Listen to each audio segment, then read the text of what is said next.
Estamos de volta com Diálogos na USP, hoje tratando da questão dos idosos e políticas públicas, com o professor Egídio Doria, médico nefrologista do Hospital Universitário da USP, responsável pelo programa de envelhecimento ativo da Universidade de São Paulo, campus aqui da capital, e coordenador da Universidade Aberta à Terceira Idade, também da USP, e a professora Marília Louvison, professora da Faculdade de Saúde Pública da USP, médica sanitarista e conselheira da Associação Brasileira de Saúde Coletiva.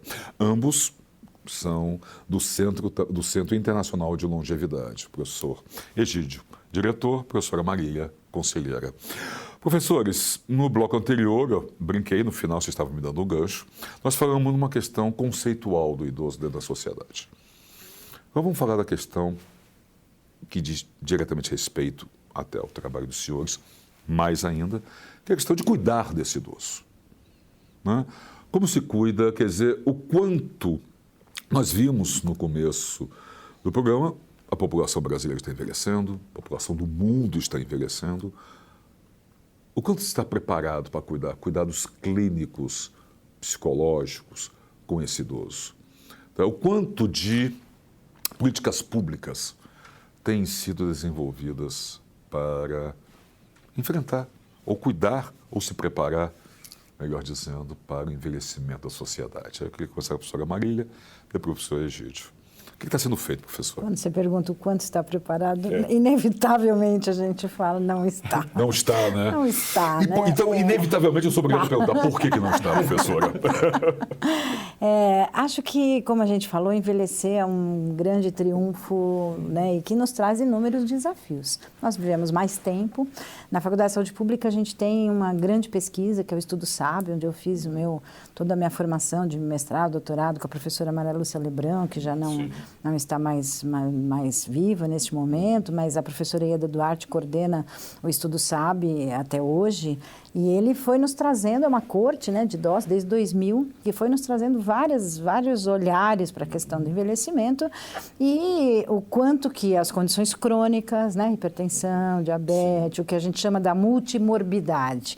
Então, o idoso, a princípio, ele não tem aquela doença única, aguda, que o médico faz o diagnóstico, trata, cura, né? É uma combinação de probleminhas até, exatamente, né? Tipo, de problemas, que se atrapalham, né? Sim. Porque você tem uma polifarmácia, você usa um grande número de medicamentos que podem ter interação entre si. Então, o que a gente brinca sempre é que o geriatra, quando vai cuidar de um idoso para tentar resolver, a primeira coisa que ele faz é tirar todos os remédios para ver o que sobra, não é, Egídio? Para ver o que é mesmo que precisa, porque às vezes esta polifarmácia, em função dessa multimorbidade, desses vários pequenos sintomas e pequenas questões, algumas mais ligadas ao que a gente chama de um envelhecimento saudável, uma senescência, né? E outros mais ligados a algumas situações de senilidade, de um envelhecimento patológico, acaba ficando a própria medicação como uma questão a ser tratada, a ser minimizada. Além disso, tudo isso leva a quadros de dependência. Então, a gente sabe que nós estamos aumentando a expectativa de vida no Brasil e no mundo, mas no Brasil muito fortemente, mas a gente não tem conseguido aumentar a expectativa de vida sem dependência, né? A gente acaba tendo um tempo maior de condição crônica e de dependência. Né? E isto faz com que a gente crie uma bomba relógio para as políticas públicas, porque é cada vez mais gente que depende dos serviços e que a gente não consegue, né, empurrar o que a gente chama dessa compressão da morbidade para fazer com que o nosso tempo de viver seja um tempo de não adoecer e de não ficar dependente. Sim, claro, e ter um envelhecimento com qualidade de vida. Exatamente, envelhecer bem. Nesse sentido, as políticas e os cuidados para envelhecer bem, promoção da saúde, etc., precisam ter este olhar para o envelhecimento. Precisa enxergar, precisa ter dentes, precisa ouvir. Não adianta eu querer que você vá para o baile se você não consegue fazer nada, nem dar risada por conta dos dentes. Exatamente. Então, os cuidados, até na área de promoção, eles envolvem uma necessidade de complexidade, de equipamentos, de profissionais formados e capacitados para isso. Além do que, essa fragmentação do sistema de saúde não ajuda a esta multiplicidade de demandas. Então, quer dizer, ainda precisamos fazer muita coisa. Não estamos preparados ainda, né? Não estamos, professor Egídio. Aí, aproveitar uma expressão que o senhor usou no comecinho do programa sobre aquele egípcio, 2.500 anos antes de Cristo, de que envelhecer é algo penoso. Sim. Ainda é algo penoso? Sim, infelizmente. Ou como se evita isso? Infelizmente, sim. Eu acho que você tem que carregar com o envelhecimento como uma questão, como a Maria falou, de curso de vida. Porque você tem que, a partir do momento que você faz uma promoção de hábitos saudáveis de vida, que você faz uma prevenção efetiva de doenças e não fica somente focado na questão de você tratar doenças, sim de prevenir o aparecimento dessas doenças, você vai ter uma probabilidade maior de envelhecer de uma forma saudável e ativa. Né? E aí eu queria deixa eu aproveitar mais esse ganchinho, queria que o senhor falasse. Então, nesse ponto, a importância de um programa como o Envelhecimento Ativo aqui da USP e a Universidade Aberta para a Terceira Idade. Nós estamos cuidando do corpo e da mente. Sim. Isso é importantíssimo. É para o idoso, para qualquer um de nós. Mas, cada vez mais, isso é importante. Qual a importância disso? Então, o Programa de Envelhecimento Ativo aqui da USP, Campus Capital, foi criado em 2015. E justamente baseado naquela definição da Organização Mundial de Saúde, criada em 2002, que é o de oferecer oportunidades às pessoas ao longo do curso de vida de envelhecerem com saúde, segurança, participação e aprendizado continuado. Então, baseado no fato que nós temos todos os recursos dentro do nosso campus, que nós temos diversas unidades de excelência dentro do campus, e nós temos uma população que entra aqui aos 20, 30 anos, só sai daqui aposentado, nessa grande maioria, é todo o curso de vida que você pode investir. As pessoas envelhecem aqui. As pessoas envelhecem aqui. E hoje em dia nós estamos com uma amostragem, um número de pessoas de mais de 1.000 pessoas sendo acompanhadas. Nós temos funcionários, que é um programa focado em funcionários, que vão dos 20 e poucos anos de idade, que já estão se preparando para o envelhecer, não somente do ponto de vista de saúde, sim, mas se preparando também financeiramente para esse envelhecimento, a partir dos 20 anos até os 70. Como o Kalash fala, ele diz que o envelhecimento deixou de ser uma corrida de 100 metros e passou a ser uma maratona. E quanto mais cedo você se prepara para esse envelhecimento, melhor será. Mas isso não quer dizer que se você resolver se preparar aos 60 anos, você não terá benefícios. Então, nunca é tarde para começar. Mas quanto mais cedo, melhor. Não é isso, professora Marília? E a gente vai voltar a falar da Universidade Aberta da Terceira Idade. Eu só queria aproveitar isso para trazer a professora Marília também. Mas participar, só falou que vai de pessoas de 20 e poucos anos até 70. Aí nós vamos tratar de aquele mesmo aspecto que nós falamos no primeiro bloco. A pessoa tem que reconhecer que vai envelhecer, né? Então aí muda também a cabeça, você tem que mudar a postura, a sua postura. E ela tem que reconhecer também que, apesar de que, óbvio, o envelhecimento dela vai depender de determinantes sociais, muito é da proatividade dela. Sim. Ela tem que estar imbuída e ser responsável também por uma forma como ela envelhece. Óbvio que a gente não pode imputar que aquela pessoa que envelheceu mal, o erro foi dela de ter envelhecido mal. Claro. É como a Maria falou, não adianta eu pedir para a pessoa ir por baile se ela não tem perna, se ela não consegue enxergar.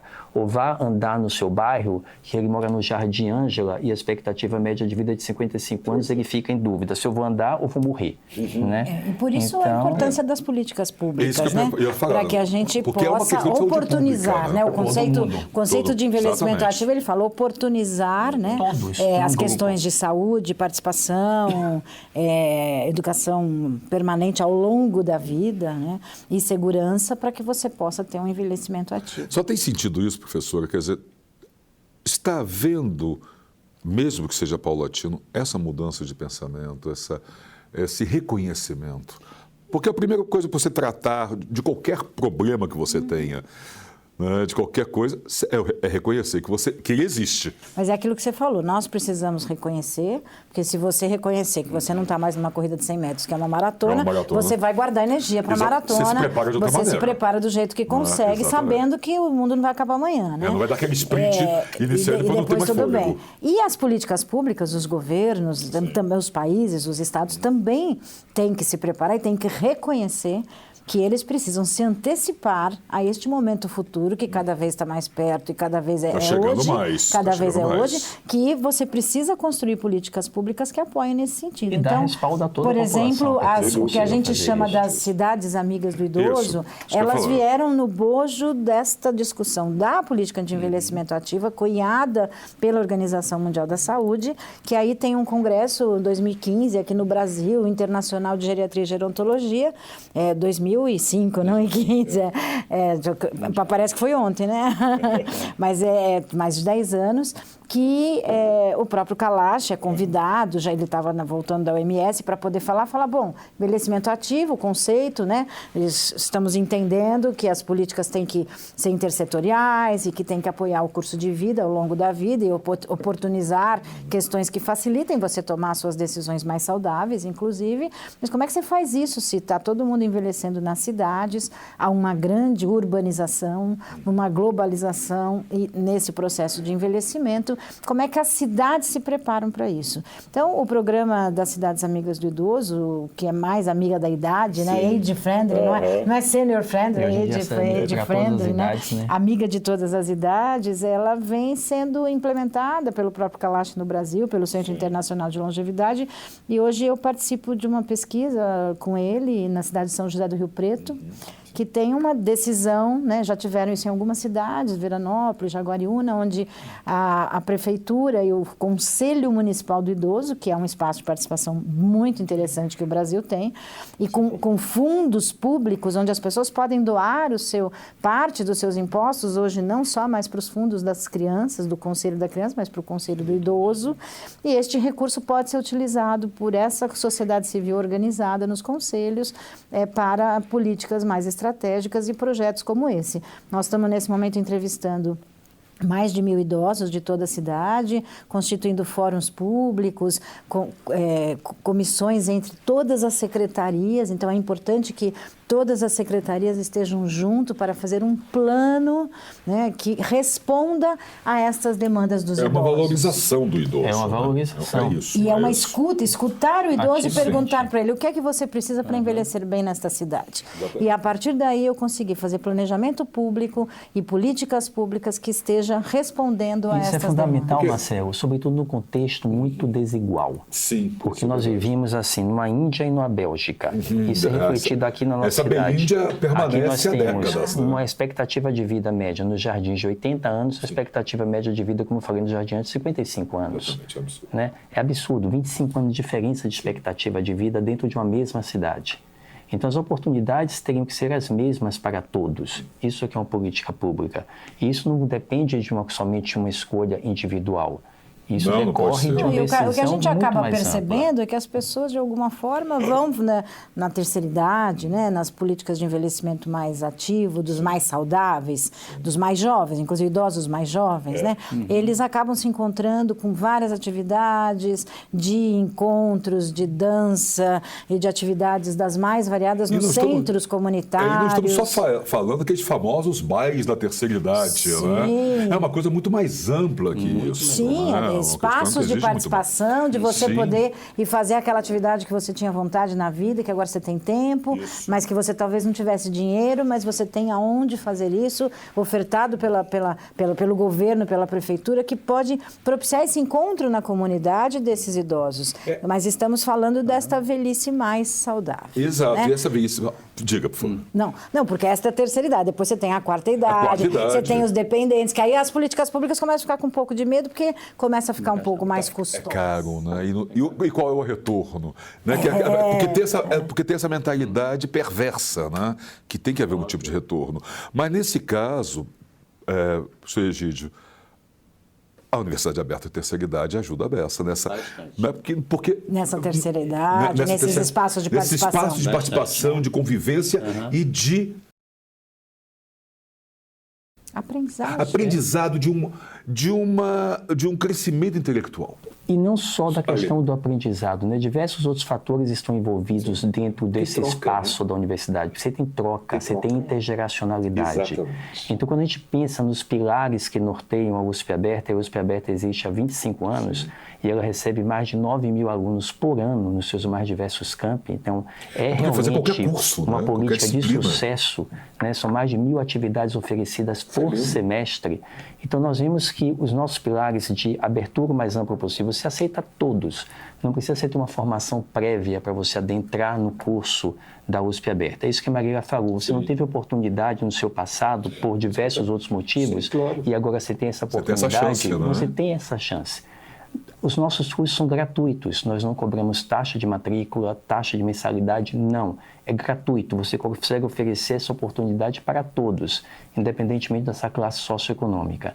E tem a questão que sempre nos diferenciou, e nisso nós somos um dos pioneiros, que é a questão da intergeracionalidade. Você tem a pessoa acima de 60 anos frequentando a sala de aula junto com um garoto de 17, 18, 19 anos. É porque não é uma sala específica para as pessoas mais velhas, não. Isso é muito bonito. Eles estão juntos, entendeu? com Porque um aluno de graduação. Isso dá benefícios tanto para aquele jovem que vê naquele idoso uma pessoa produtiva, uma pessoa criativa, uma pessoa engajada e começa a romper nele os estereótipos. Exatamente, ele traz com ele a experiência, que isso aí ninguém vai tirar dele, que é a experiência de vida, a experiência profissional que ele traz para aquele aluno mais jovem. Sim. E tem um jovem que está trazendo a novidade para aquela pessoa que está querendo se reinserir naquele mundo, em que ela participou ou não participou e agora está tendo essa chance. E tem duas questões que fazem muita diferença no envelhecimento ativo, a questão da sociabilização, que você tem espaços de encontro, você não, porque o idoso não tem mais o trabalho, eventualmente, porque está aposentado, não tem a escola, onde que a gente está? Você encontra as pessoas trabalhando ainda na escola. O idoso, às vezes, ele fica isolado. Exatamente, isolamento e a solidão. Sim. Né? Uma outra coisa que é o que a gente tem dito muito também é esse sentido da vida, né? É preciso ter propósito, é preciso você ter um sentido para a sua vida para que faça sentido ter vivido tanto tempo. Claro. E esses espaços de poder produzir algo, né? De produzir trocas, eles são fundamentais. Marcelo, como a universidade é aberta, nós temos 2 exemplos de atividades que personificam muito isso. Nós temos um curso dado aqui por uma senhora de 89 anos, a Neuza Guerreiro de Carvalho, que é um curso de resgate da memória autobiográfica. Ela foi uma ex-aluna USP, parou porque casou, então ela se formou na primeira turma da GLET ainda. Nossa. Ela parou, casou, teve os filhos dela e agora aos 80 e poucos anos ela me procurou porque ela queria dar um retorno para a USP. E ela começou a oferecer esse curso de resgate da memória.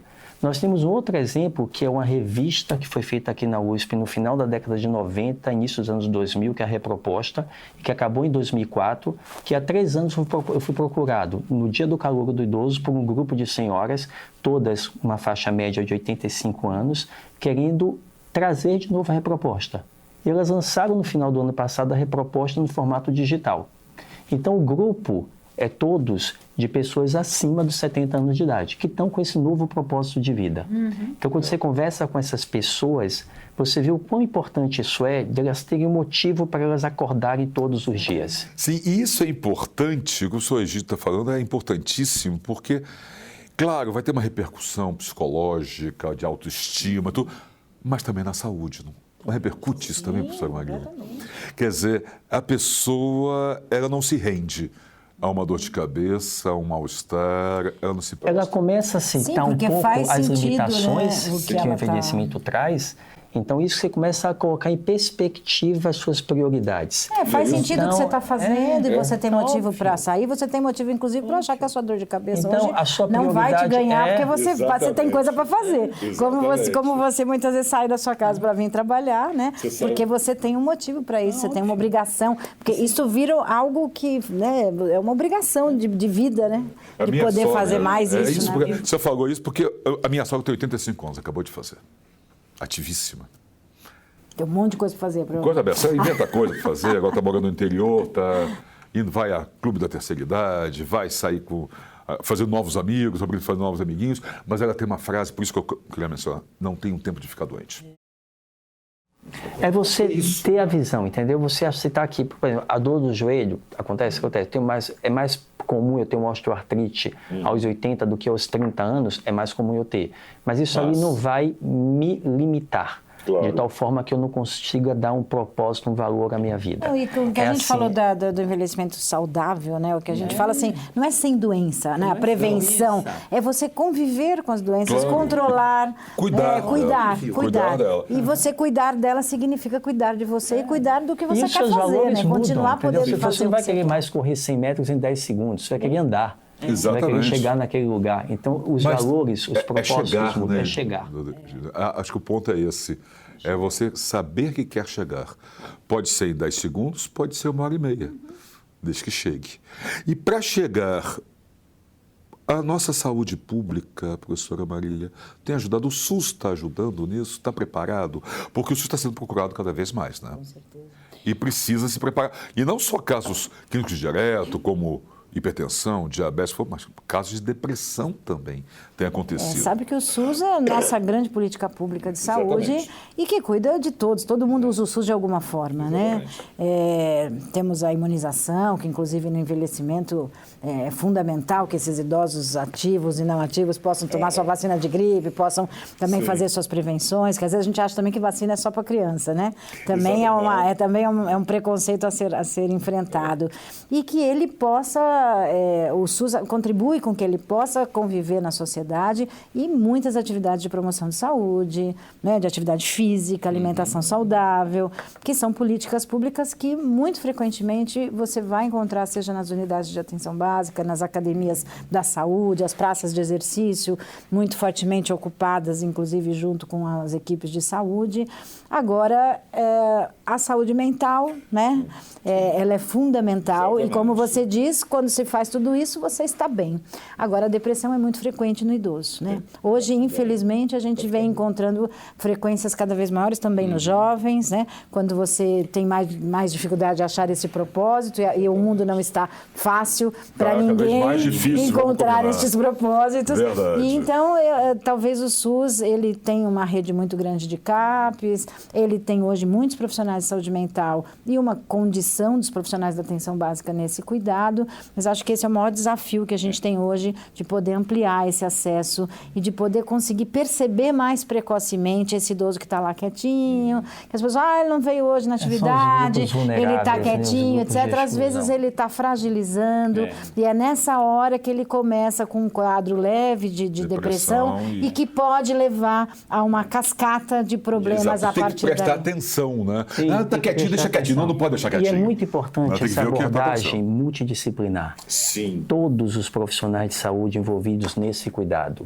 Sabe, acho que é partilhar o cuidado do idoso.